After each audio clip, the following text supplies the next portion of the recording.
We have a few things to announce for today, and our primary point is this. We have had a great deal of conversation in recent weeks about the future of public safety in Kansas City. I think we have gotten to a point in that conversation where we need to ask the people where they stand, what they think, and what they think is important for the future of Kansas City, Missouri. That's why today I'm announcing and introducing an ordinance that will place a ballot question on the November 3rd ballot in Kansas City, Missouri, if approved by council, that would ask the following question in reference to local control of the Kansas City Police Department. Very simple terms, it'll say the following. Shall the city of Kansas City, Missouri establish as a city legislative priority in the Missouri General Assembly the pursuit of a state legislative or referendum action that will return mayor and city council-led control to the Kansas City Police Department rather than the current control of the Kansas City Police Department by a committee comprised of 4 members appointed by the governor of Missouri and an additional position held by the mayor of Kansas City. We'll make sure that you all have access to that ballot question as well. A few reasons why we're here today and a few reasons why we're acting. The first thing I want to note is this. We need to figure out how we bring our community together long term. There are a lot of good men and women in the Kansas City, Missouri Police Department. There are a lot of good people in our community. We need to find a way that we build a police department and build a community where there's trust between all sides, where we're able to solve crime, and we certainly know our violent crime challenges in our city, and frankly, where people of all races, including black men and women in Kansas City, feel safe, not just safe in their communities, but safe in police interactions. And to the extent that someone feels that there was an interaction that did not go in their favor, it was adverse or anything of that sort, that they have an opportunity to have an accountable force, that there will be review, and that there will be some way that there's better responsibility long term. I think this is but one of many steps for us to go in that direction. I would also note that those steps, and part of the reason we're here today, relates to some of the people who stand behind me and certainly people who have been out in our community for weeks on end. I'll first note there are people who for years have been saying that Kansas City should look to how we build better relationships between our police department and our community. There's some of the police department who say that very thing as well, and they've done important work in that regard. But I also want to make sure that we're thanking those who have made their voices heard in recent weeks. Those have included members of our clergy, our black clergy, who were on the steps a little bit further down a few weeks ago, who gave a list of demands and instructions largely relating to accountability, but also taking concrete steps towards at least asking questions and figuring out whether local control was in the future for Kansas City. That includes protesters and a number of different organizations, but One Struggle KC, Black Lives Matter, a number of others who have said that they want to see enhanced accountability. They want to see further conversations about local control. And there's another reason why I think we needed to take this action today. Every few years, and my predecessor had a committee and a task force that looked over it. Others in the past have had committees and task forces that looked over it. I actually recently read a Missouri Supreme Court opinion from 1955 about local control of the Kansas City, Missouri Police Department. I thought that it was time and it was important for us to ask Kansas City if this is a legislative priority that they are interested in, that they're interested in us pursuing, to make sure that we have a real opportunity to talk about the merits, perhaps the drawbacks, the way local control would look, all those sorts of things, so that when we go either to the General Assembly or to the governor's office, we actually have some clear direction from the people of Kansas City. I'll make a few other points and then stand for questions. One of those is that this is only one bit of the broader change that I know I'm committed to, that the City Council is committed to, the Board of Police Commissioners, the Chief of Police, and a number of others. We have heard loud and clear that there are people that want to have better relationships and want us to have better relationships between police and their community. I'll also be clear on this. The Kansas City Police Department will continue to exist in 5 years and in 10 years. What we need to make sure we're doing is seeing a way that it exists in a manner where a community can feel like it trusts what's happening at the department, feels like they can ask questions about what's happening at the department, and feels like that where necessary, changes can be made, and that can be a community voice that's being heard. Another point that I think is important for us is this, that at this time where people often say that you need to take sides and do one thing or another, I want the people of Kansas City to be able to say that, well, we're giving them a chance to actually speak. This isn't Quinton Lucas making a decision, it isn't 5 police commissioners, it isn't just a city council, it's all of you. And it's all of you having the chance to make that choice for the future of our community. We will continue to have a public safety study group that I had appointed. It was introduced in council resolution by Councilwoman Melissa Robinson. They will meet through the summer. Their charge was already amended a bit by City Council before to look not only at the question of whether or not to have local control, but also, and equally importantly, to make sure if it were to occur in Kansas City, what would it look like? What is the direction to be given? I'll be asking that committee to accelerate their work somewhat through the summer months to make sure that we have a better handle on what that might look like, and frankly how we avoid what I think are a number of the pitfalls that occurred in the city of St. Louis in connection with the local control question and the transfer from state control to local control of the St. Louis Metropolitan Police Department. We also will have the following discussion at City Council. As you may know, for those who've covered City Hall for years or watched us, this ballot question doesn't have to actually be approved by City Council until August 20th of this summer. I'll refer it to our special committee of legal review, but I would hope over time, and I'd imagine the entire City Council and indeed the entire community can look at the types of language that we'd like to have in the question, can have their own input into the ballot question itself, and then I would hope in the November election everybody who's able to vote and eligible to vote comes out to vote not just for the presidential election, the gubernatorial one, but also on this important issue in Kansas City. So with that, I'll answer any questions you may have. As usual, I'll go from right to left, kind of my thing. Lisa, do you have anything? Sure. So this is essentially what established local control as a formal priority of the city moving forward. Is that clear? Yes. So this would, I will be clear that we can't, even with a public vote here in Kansas City, right, change local control or change the method of control of the Kansas City, Missouri Police Department. This would be an important step, and I think a key and different step, because I do think there's a difference between me calling the governor and saying, hey, Quinton Lucas would be interested in local control. Instead, I think what we would say is if it is a successful vote or if it's in the affirmative, then the people of Kansas City have said loud and clear that this is a priority of theirs. And if it's in the negative and the people of Kansas City say they like the current system, I think that resolves a lot of issues for us as well. And so this is a question relating to whether we will set a legislative priority. There actually is case law about binding versus non-binding election issues. I think the binding effect of this election issue is really in, will this be at the top of our legislative priorities or not in the 2021 Missouri General Assembly? And what have you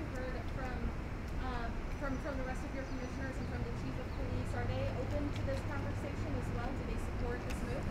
So at the Board of Police Commissioner level and the Chief of Police, I did not have a chance to talk to the Chief of Police today. My Chief of Staff did.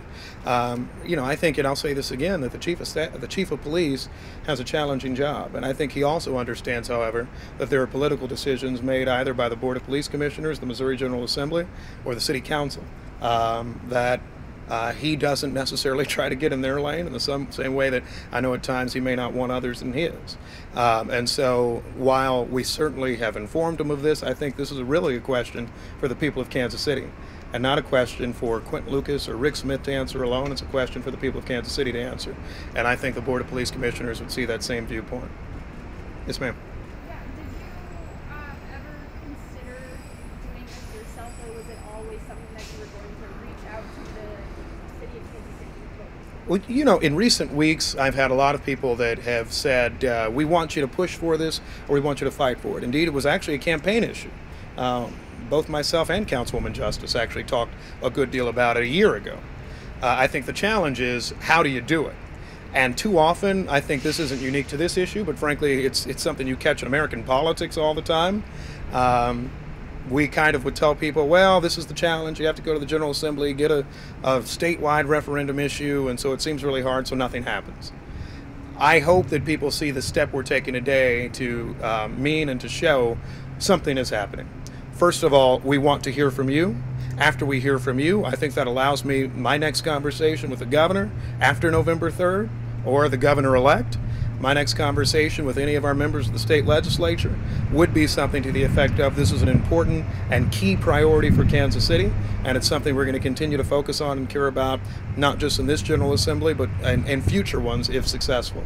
So what's the timetable like? If voters say, yes, we want to move forward with local control, what can they expect? So if voters say yes, the General Assembly would start in early January. We would, with our lobbying team in Kansas City that speaks to any number of issues every year, would instruct them to start those conversations with every member of the Missouri General Assembly and the governor's office. I'd imagine I would talk to, again, the governor or the governor-elect at that time. And then we would see what political steps are necessary to try to get that on a statewide ballot for an issue, or to see if there are any other opportunities for us. The way the path went in St. Louis was that they had some particular, I think, support in the Missouri legislature from a significant donor who helped in connection with putting the issue before the people of Missouri, and then there was a vote thereafter. So we're still looking at a process that's probably at its fastest a year, but at the same time, this would allow us to say that by November of 2021, we could be in a position of looking at a statewide vote on an issue like this one.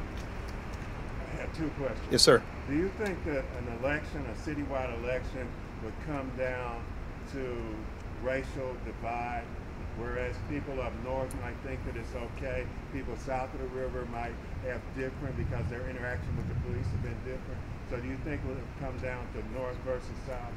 And my second question is, what was the single event that had you say, hey, we got to move on this project? So I think on the first question as to will there be particular racial polarization in this question, particularly north versus south in our city, and I would say I think not. And this is the reason. I just ran for mayor, feels like yesterday. I was able to get almost half the vote in the Northland. A number of black mayors who've run before have done well too. And so I think in every part of our city, even majority white parts of our city, people will look to the question objectively as to, do they think that this is the right path for the city of Kansas City? I know that there will be different views in some constituencies of the city, and that's to be expected in politics. But I saw the protests like you did. There were a lot of white people out there too, and so I don't think that it will necessarily be a black-white issue. I don't think it'll necessarily be a north-south issue. I hear from people from throughout our city each day who say that they see needs for more accountability, or they may see needs for change on any number of issues.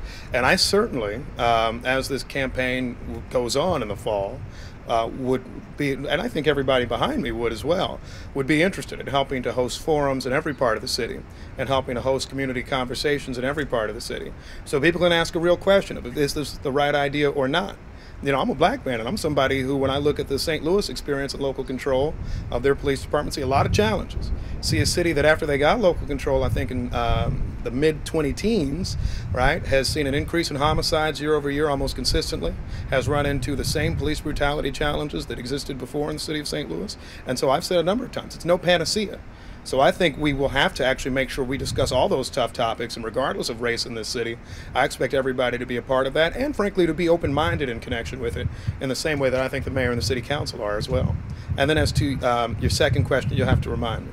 What was the single issue that said, we got to do something about it? The single issue that told me we have to do something was, it might have been when I was out here on these steps and there was a very significant protest. And I actually talked to someone. This wasn't something that the cameras caught, but I was explaining how things work, right? And I'm an attorney, so I'm kind of used to basically crushing people's dreams all the time. But, there was a young woman, she was asking, well, you're the mayor, why can't you do something about it? And I said, well, we've got this group and there's this process and all these steps. And after a while, you get tired of telling everybody there are all these steps, right? And you know this better than I have. Telling everybody, keep waiting. Telling everybody, all right, we'll figure it out. Telling everybody, well, maybe there'll be the right legislature someday. I think people are tired of waiting. If you looked at this movement that just happened, people are very tired of waiting on things like better accountability, on hearing their voices heard. And so that's why you've seen us do a lot of things. That's why you saw the marijuana issue pass 2 days ago in committee, or yesterday in committee. It's because people are tired of waiting nonstop, at least without seeing a path. And so this doesn't do everything, don't get me wrong. But this at least lays out a path to the woman's question from just a moment ago of where we can go. And if the public says, no, we don't like this path, I respect the public in Kansas City. If the public says, Lucas, we want you and the council and others to work harder towards getting this, then I'll expect that to be our next step of the path. But that's how it is. It was that interaction, and frankly, not just since I've been mayor, since I passed the bar exam, you know, I have spent so much of my life telling people kind of what are all the challenges to you doing something, or to getting acquitted, or getting money from an accident, or whatever else. I think this is an important step for us to say, we're not making you wait forever. Mayor, what constitutes, to use your phrase, a loud and clear voice from the voters? 52, 48, is it larger than that? Well, you know, I'll say this. I could become mayor of Kansas City with a vote of 50% plus one person. So I would actually think that a simple majority is something that gives us some level of an answer. Clearly, 90% vote would tell us one thing, and a 10% vote would tell us another. But we listen to the public's voice on the public safety sales tax, all types of things, and I would think that if there is a simple majority that's in support here, then that would tell us a lot about where we should go in connection with the issue. 50 plus 1 is a loud and clear voice?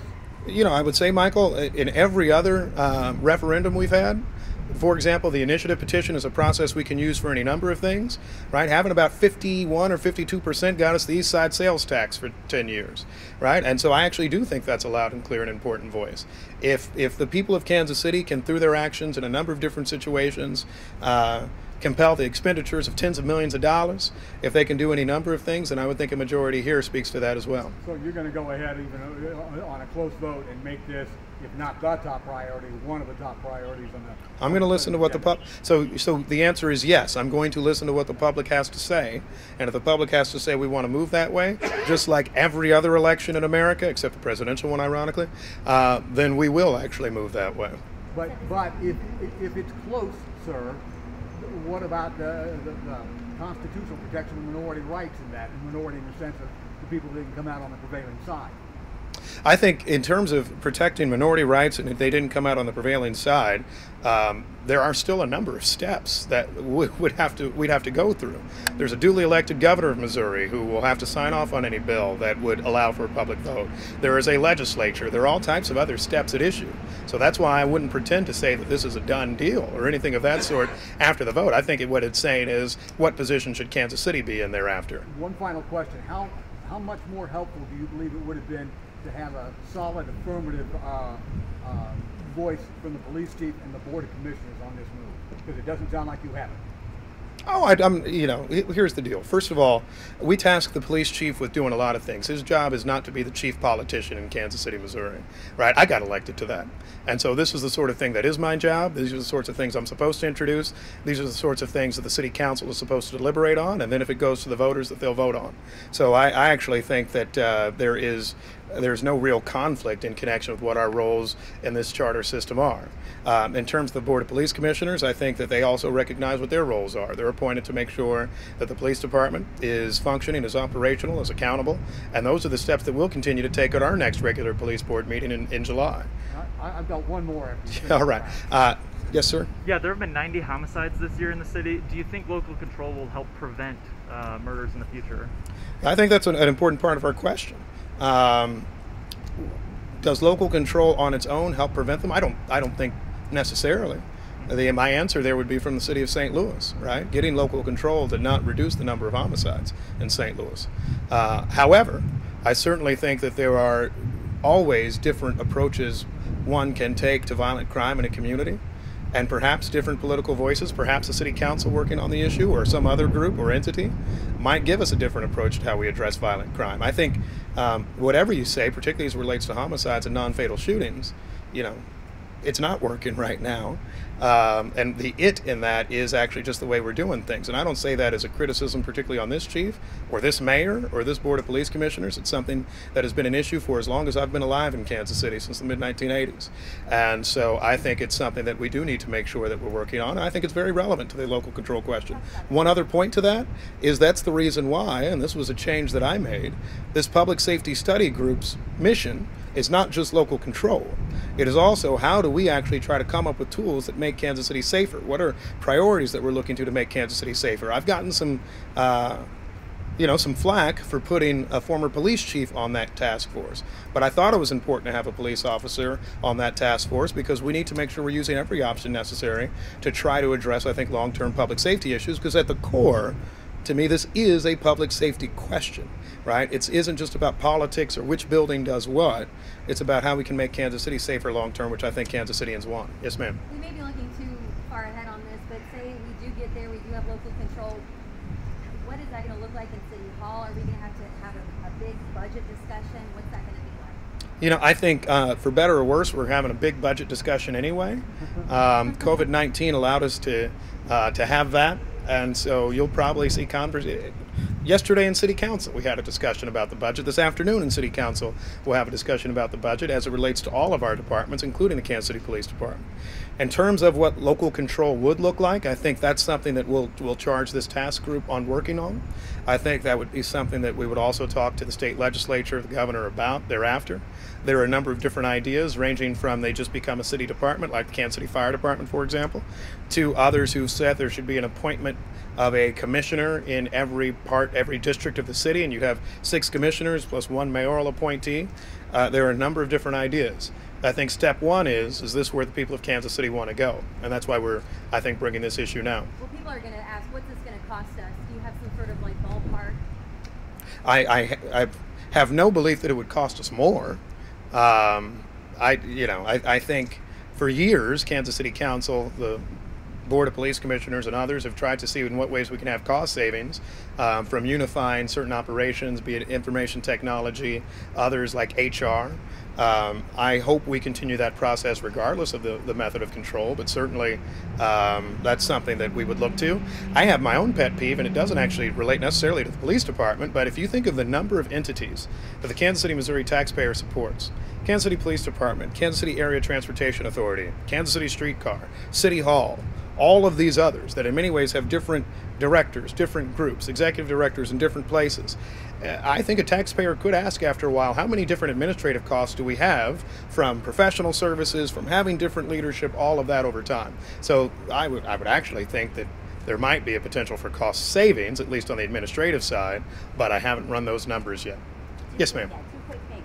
So first of all, you talked about how in the best case scenario, we're talking a year minimum, before anything could potentially move forward. So what happens in that year to address some of the other concerns that have been brought forward? That pledge that you signed on to by the protesters saying we need much more done than just Sure. I talked to our my fellow commissioners on the Board of Police Commissioners more than you might think. I visited with one just yesterday. I talked to the chief of police a lot.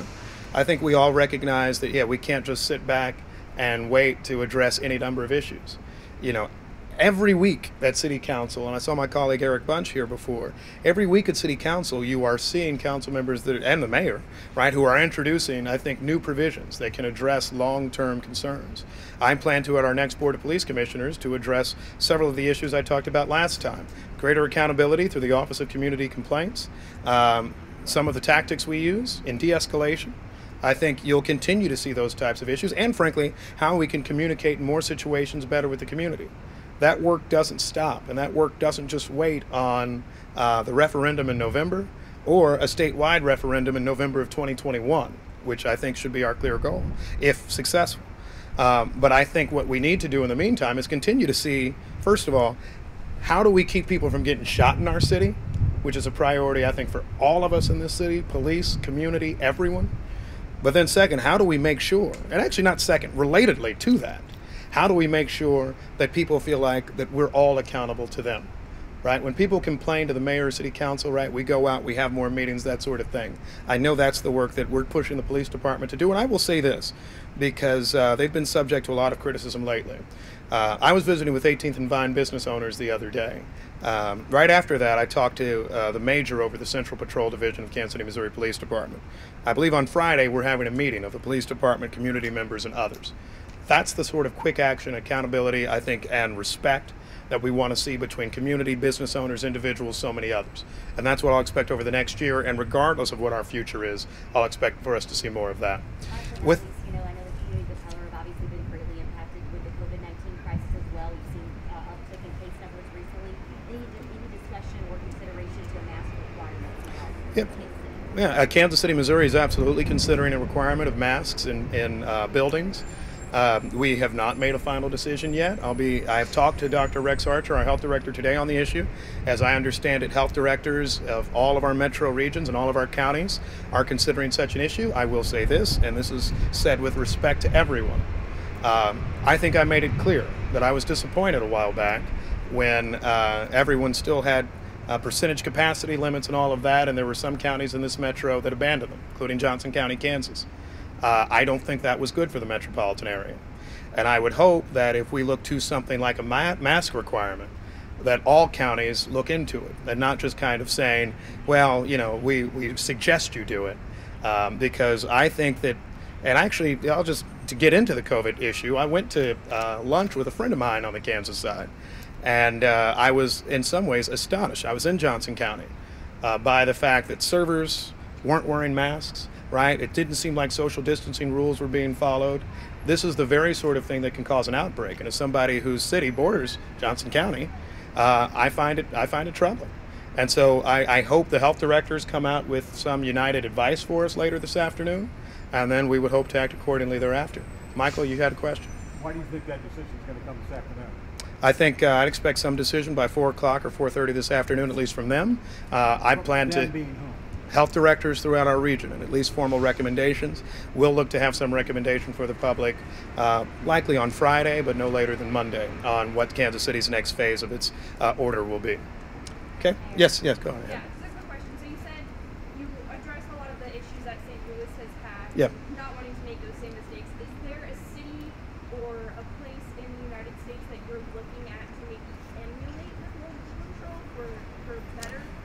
So, the issue is so many police departments have local control, right? That there are some departments that are getting a lot of negative attention now and have local control, the city of Minneapolis. There are some that I've heard positive reports on, reforms in Oakland, for example, or in Camden, New Jersey, the change in policing that was made there.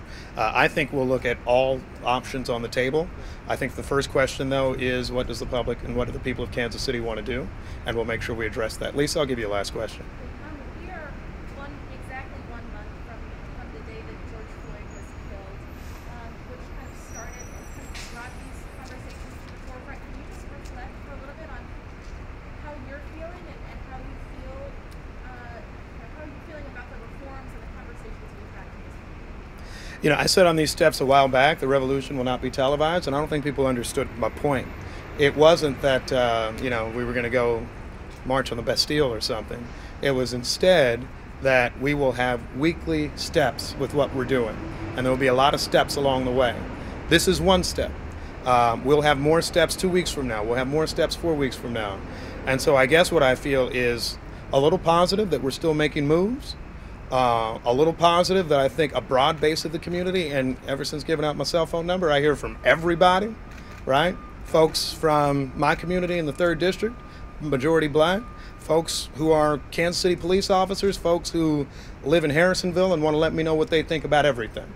I think people understand that this moment is an important one and that we shouldn't miss it and that we shouldn't just think that everything's fixed in a second.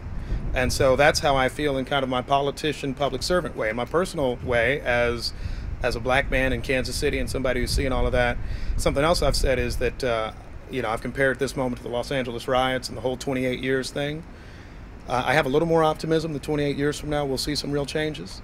I think we've seen some votes in my city council. I think we've heard some discussions out of the Board of Police Commissioners that show that people are interested in change. And frankly, the people behind me, the people all around us in the community, I think they've shown a commitment to some level of change. And I will say this, a lot of our police officers that I've talked to have also said, hey, we recognize there's a moment now too. And that we see in some areas needs for improvement, in other areas maybe ways that we can communicate more. That's what we need. And we're seeing that, and I think that's positive for Kansas City. And frankly, I would like to see Kansas City as a model for how we go forward. Because I'm just throw a little bit of shade, not too much, and this is where my people get mad at me. So the Minneapolis City Council voted real quick, we're going to dismantle the police department. And then all of a sudden, right, they're like, oh, well, we didn't really mean it that way. Right? That's why I don't run the hyperbole. And I know sometimes people get mad at me and say, no, you're supposed to declare one way or the other. No, I believe that we make sustained changes, particularly in those areas we can. For me as a lawmaker, that includes the laws that we have in this city. For me as a police commissioner, that means looking at policies and procedures of the Board of Police Commissioners. And me as mayor, that means looking at ways we can change and involve the public, up to and including a referendum, to ask them their view on local control long term. That's how we make a change, and that's where I hope, and how I hope, we won't see tragedies like George Floyd's murder. I hope we won't see tragedies like that in Kansas City in the future, and I hope there are a lot of people that are looking at us 2, 3, 4, 5 years from now and saying, Kansas City got it right. On homicides, Kansas City got it right on police-community relations. Kansas City got it right on how we keep people involved. Thank you.